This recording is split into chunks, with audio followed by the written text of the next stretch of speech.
Hello po ulit mga kapatid, isang pinagpalang umaga po sa inyo lahat. Pinagpala tayo kasi makakapakinig na naman tayo ng salita ng ating Diyos. Pero unahin natin ang manalangin. Magsiyo po tayo. Yes, O God, aming Diyos na makapangyarihan sa lahat. Aming Diyos na banal, muli ka namin pinupuri, pinasasalamatan, sinasamba. Ama, salamat po muli dahil binigyan mo na naman kami ng pagkakataon para makinig, mag-aral, magbasa ng iyong salita. Muli mo po kaming samahan, turuan, gabayan, buksan yung aming mga puso at isipan para lubusan namin itong maintindihan, O Diyos. Ako din po, samahan mo rin po ako, turuan mo rin po ako, gabayan mo rin po ako, Lord, para lahat ng aking sasabihin ay galing lamang po sa iyong salita. Salamat po, Lord. Kiniklaim namin na tagumpay na naman ang gawain ito. Dahil ito ang inuutos mo sa amin at kapag ito'y ginawa namin, sigurado, O Diyos, kasama ka namin. Kaya Lord, muli, pinupuri ka namin, pinasasalamatan, sinasamba ka namin dahil tagumpay ang aming gawain ito. Sa pangalan ng aming Panginoong Hesus na aming tagapagligtas, lahat tayo ay magsabi ng Amen and Amen. At ito po ang aking channel.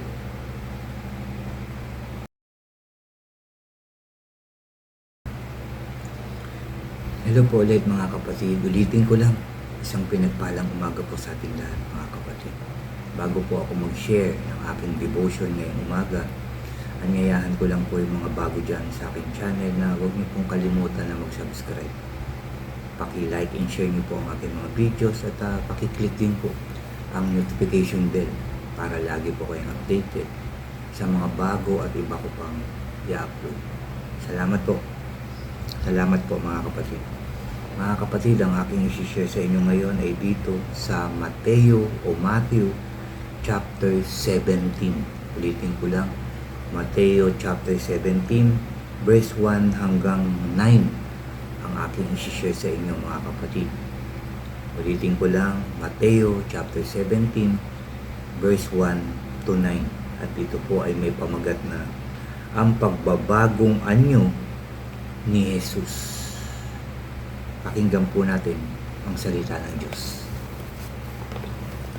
Sabi po dito, pagkaraan ng 6 na araw, isinama ni Jesus si Pedro at magkapatid na Santiago at Juan. At sila'y umakyat sa isang mataas na bundok. Habang sila'y naroroon, nakita nilang nagbago ang anyo ni Jesus. Nagliliwanag na parang araw ang kanyang mukha at nagniningning sa kaputian ang kanyang damit. At nakita ng 3 alagad sina Moses at Elias na nakikipag-usap kay Jesus. Sinabi ni Pedro kay Jesus, Panginoon, mabuti naririto kami. Kung gusto niyo, magtatayo ako ng 3 tolda, isa sa inyo, isa kay Moses at isa kay Elias. Habang nagsasalita pa si Pedro, nilimliman sila ng napakaliwanag na ulap. Mula rito'y may tinig na nagsabi, ito ang minamahal kong anak na lubos kong kinalulugdan. Pakinggan niyo siya.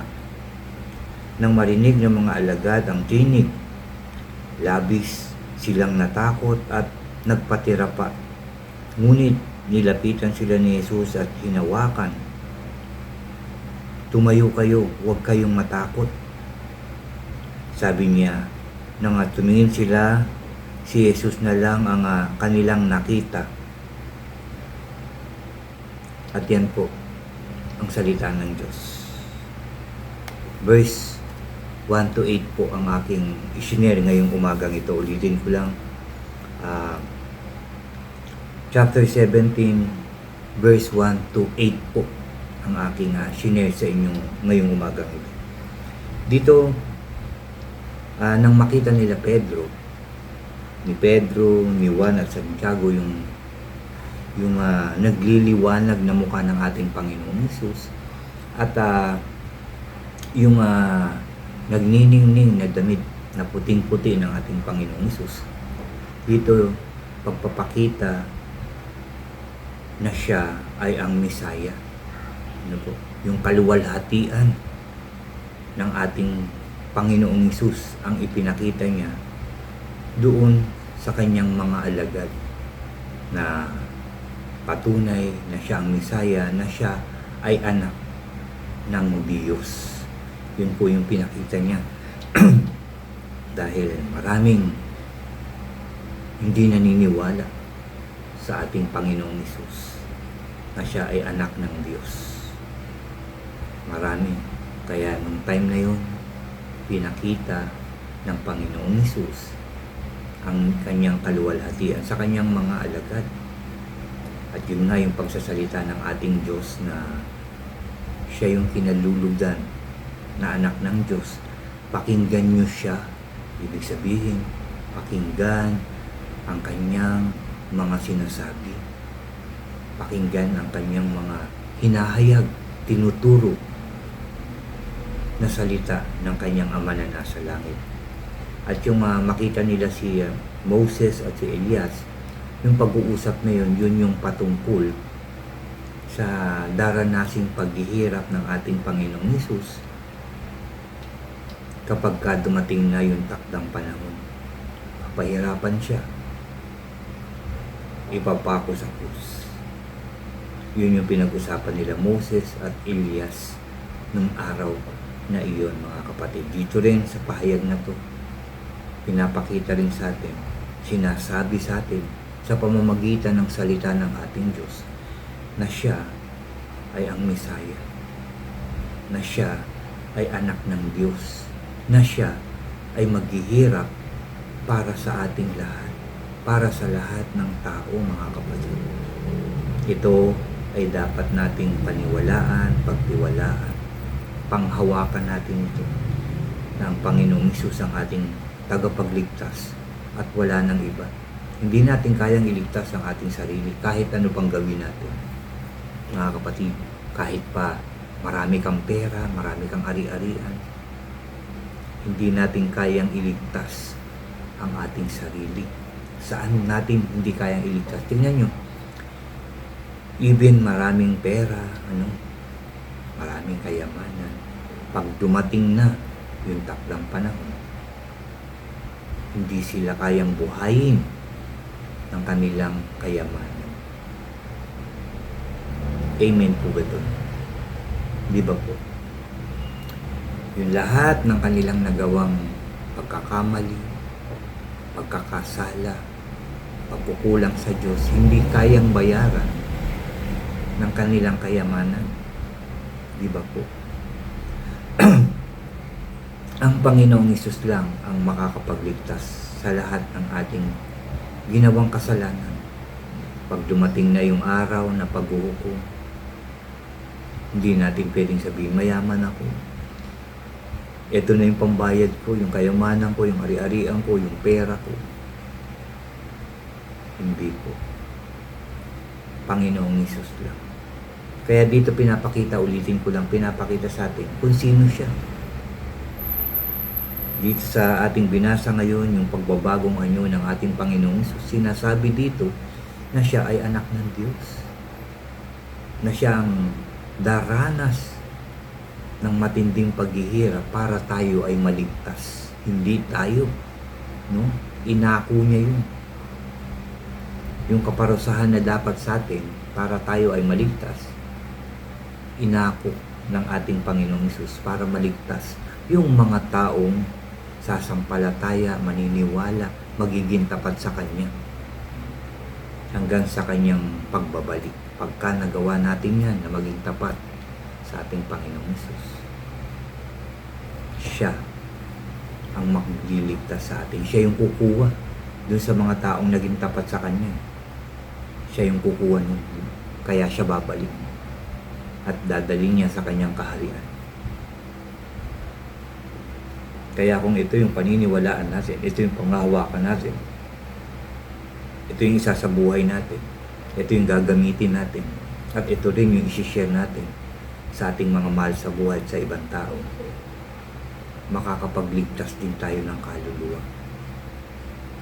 Kaya ito sinasabi sa atin, mga kapatid, para panghawakan natin ito, para i-share din natin sa iba, para hindi lang ako, hindi lang ikaw ang maligtas, kundi marami. Siyempre ayaw din nating mapahamak yung ating mga mahal sa buhay. Ayaw din natin silang maiwanan. Gusto natin, pagbalik ng Panginoong Hesus, isa rin sila sa makasama sa kukunin ng ating Panginoong Hesus. Ulitin ko lang, sinasabi sa atin ng salitang ito na siya ang Mesaya, siya ang anak ng Diyos, siya ang ating tagapagligtas. Yun po yung meaning, yun po yung gustong iparating sa atin ng salita ng ating Diyos na ating nabasa ngayong umaga, mga kapatid. Dahil gusto ng Diyos na maligtas tayong lahat. Kung ayaw ng Diyos na tayo maligtas, dahil alam naman ng Diyos na tayo makasalanan, bakit pa niya ipapadala yung kanyang anak? Diba? Makasalanan naman tayong lahat. Bahala na kayo. Kung gagawa kayo ng mabuti, gawin nyo. Kung hindi kayo maliligtas. Pero mahal tayo ng Diyos. Yung kaisa-isa niyang anak. Di ba sabi pa nga rito, pakinggan nyo siya. Sabi diyan, siya ang aking kinaluglugan. Sabi niyang ganun. No? Sabi rito, ulitin ko lang, no, mga kapatid. Sabi dito, mula rito'y may tinig na nagsabi, ito ang minamahal kong anak na lubos kong hinalulugdan. Pakinggan ninyo siya. So yan din ang sinasabi sa atin ngayon ng salita ng Diyos. Pakinggan natin siya. So nandito ang salita ng Diyos. Nandito ang sinasabi ng Panginoong Hesus. So papakinggan natin dapat. Yung binabasa natin, sinasabi yan ng Diyos sa atin. No? Sinasabi ng Diyos. Dapat pakinggan. Pagpasok sa tenga, bababa dapat sa puso. At mamumunga yan. Mananatili na yan sa ating puso. At yan ang makakapagligtas sa atin. Pag nanatili yan, pinangawakan natin, ginawa natin, tinupad natin, ibinahagi natin sa iba. Yan ang makakapagligtas sa atin. Yan ang tinuturo. Yan ang gustong mangyari ng Diyos sa iyo, sa akin, at sa ating lahat, mga kapatid. Pero, bakit kaya may mga taong binabaliwala ito? Minsan natatanong ko sa sarili ko, bakit hindi kaya pinapakinggan ito ng tao? Sabihin na natin, bakit kaya hindi namin ito pinapakinggan? Dahil ba ayaw natin maligtas? Okay na ba sa atin na magkasala na lang habang tayo nabubuhay at mapunta na lang tayo doon sa kumukulong apoy habang buhay na nahihirapan, nasusunog, pero hindi namamatay. Nasusunog, nahihirapan, nasasaktan, umiiyak, nagsisisigaw, pero hindi namamatay. Gusto ba nating abutin yung mga panahon na yun? Pag dumating yung panahon na yun, siyempre alam ko ayaw natin yun. Yun nga lang, naniniwala ka ba na ang mga taong patuloy na nagkakasala, namumuhay sa kasamaan, ay dun mapupunta? Naniniwala ka ba? O hindi? Yun ang tanong ngayon. Ako naniniwala ako na dun mapupunta kapag ako'y patuloy na nagkakasala, nagkakamali, patuloy na namumuhay sa kasalanan. Doon ako babagsak. Kaya ang gusto ko, ang panalangin ko, hindi ako mapunta sa lugar niyo. Ang gusto ko, talagang tanggapin ko ng totoo ang Panginoong Hesus bilang tagapagligtas ko. Yung kanyang mga sinasabi, gusto ko, panalangin ko, magawa ko. Kaya nga, everyday nagdadasal, nagawin din natin. Nagbabasa ng Word of God, nagsishare ng Word of God. Dahil gusto ko ako maligtas. Gusto ko maligtas ang aking pamilya. Gusto ko maraming maligtas. So paano yung mga taong ayaw naman maligtas? Di ba po? So yan po yung pinararating sa atin. Kaya may Word of God. Ano po? Para sa atin ito. Itong Word of God, hindi naman to para sa Diyos. Para sa atin to. Tayong mga taong narito sa lupa. Para sa atin ito, kaya ginawa ito, kaya sinabi ito, kaya pinapaalala to, kaya itinuturo to ng mga taong ginamit ng Diyos para ikaw at ako ay maligtas sa pamamagitan ng ating Panginoong Hesus. Kung hindi natin tatanggapin ang Panginoong Hesus na ating maging hari, Panginoon at tagapagligtas, hindi tayo maliligtas. Kasi pag ginawa mo na natin ito, tinanggap na natin ang Panginoong Hesus, tinanggap mo na siya sa buhay mo, magkakasala ka pa ba? Siyempre hindi na. Dahil tinanggap mo na siya. Dahil naniniwala ka sa kanyang mga salita. So, pipilitin natin, gagawin natin, ipapanalangin natin na hindi na tayo magkasala. Pero kung patuloy ka pa rin namumuhay sa kasalanan, sa kasamaan, siguradong hindi mo pa tinatanggap ang Panginoong Hesus. Ulitin ko, dahil kung tinanggap mo na ang Panginoong Hesus sa iyong buhay, siyempre hindi ka na nagkakasala. Siguro paminsan-minsan baka naiinis ka pa rin, di ba, nagagalit. Pero hinihingi mo ito kagad ng kapatawaran. Dahil ayaw mo nang magkasala. Pero kung hindi natin yan ginagawa, ayaw nating maligtas. Yun lang po yun. Pasensya na po. Pero kung ulitin ko lang, kung patuloy tayo nagkakasala, nagkakamali, namumuhay sa kasamaan, ayaw nating maligtas. Yan po ang katotohanan. Pero kung gusto natin maligtas, lagi tayong mananalangin, lagi tayong magbabasa ng Bible. Magpapalinis tayo sa ating Diyos, yung galit, yung kayabangan, yung inis, yung tampo, yung pagsisinungaling, yung katamaran. Ipapanalangin natin to na alisin ng Diyos sa atin. Na lagi na tayong pangunahan ng banal na Espiritu para hindi na tayo magkamali. Ibig sabihin yan, totoong tinatanggap mo na ang Panginoong Hesus. Dahil umiiwas ka na sa pagkakamali at sa kasalanan. Dahil gusto mo na ikaw ay maligtas. Na ikaw ay makasama sa pagbabalik ng ating Panginoong Hesus. Yan nawa ang gawin ng lahat ng tao, mga kapatid. Pakinggan natin siya. Yan ang sinasabi ng ating Diyos na nasa langit. Pakinggan natin ang sinasabi ng Panginoong Hesus. Pakinggan natin ang kanyang salita. Para sa atin ito, mga kapatid. Huwag natin itong baliwalain. I pray na pakinggan natin ito palagi. Itong bidyong ito at yung salita ng Diyos lagi nating basahin. Gusto ng Diyos maligtas ka. Gusto ng Diyos maligtas ako. Gusto ng Diyos maligtas tayong lahat. Kailan? Ngayon na ang tamang panahon para kalimutan ang lahat. Para wag nang balikan yung ating mga pagkakamaling nagawa noon. Simula sa oras na to, pagkapakinig nyo, pagkapanood nyo nito, umpisahan na natin humingi ng tulong, ng gabay, ng proteksyon, ng karunungan sa Diyos para hindi na tayo magkasala. At sigurado ko pag nakita ng Diyos na galing sa puso yung ating pagsisisi, paghingi ng tawad, yung gusto na nating magbago, magbalik loob sa Kanya, pag nakita niya yun, hindi niya tayo pababayaan, hindi niya tayo iiwanan. At unti-unti makikita natin sa ating sarili na tayo ay binabago na ng ating Diyos.